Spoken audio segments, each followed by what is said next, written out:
त्याचप्रमाणे उपस्थित सर्व सज्जन लोकांनो आणि दोन्ही करून महापुरुष वास्तविक भावना मी अजून श्रोत्यांमध्ये बोलतो, परंतु या ठिकाणी काही वरिष्ठ मंडळींनी इच्छा व्यक्त केल्यामुळे मी आपल्या सर्वांसमोर दोन शब्द बोलतो, ते आपण प्रेमाने ऐकले. आज या ठिकाणी परमपूज्य श्री रामकृष्ण क्षीरसागर स्वामी महाराज यांच्या येणे परंपरेने आणि कृपा आशीर्वादाने हा सप्ताह महाराजांच्या वास्तव्याने आणि तपश्चर्येने पुढील झालेल्या श्री महालक्ष्मी मंडपामध्ये संपन्न झाले.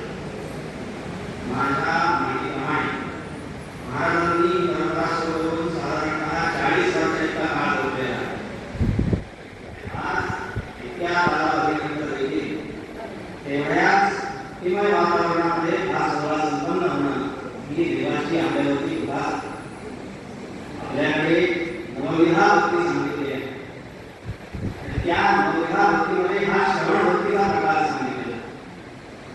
प्रथम भजन हे जाणं, हरिकथा पुराण श्रवण, नाना अध्यात्म निरूपण ऐकत झाले श्रीराम, असं समर्थांनी या श्रवण भक्तीचं वर्णन दासबोधामध्ये केलेलं आहे.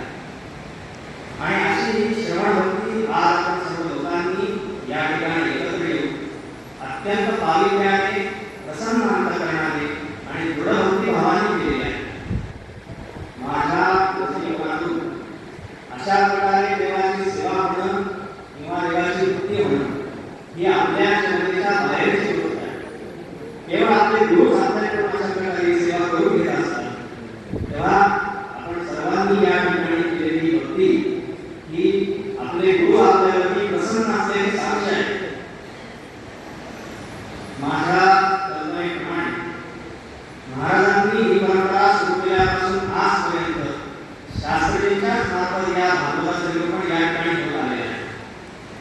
या गोष्टीचा जर आपण शांत चित्ताने विचार केला तर केवळ शास्त्रीच्या मतातून या भागवताचे श्रवण होणं एवढाच अर्थ न घेता या निमित्ताने शास्त्रीयसारख्या श्रेष्ठ आणि विद्वान व्यक्तींचे देखील आशीर्वाद आपल्या सर्वांना लाभावे अशी महाराजांची योजना असावी असं माझं मत आहे.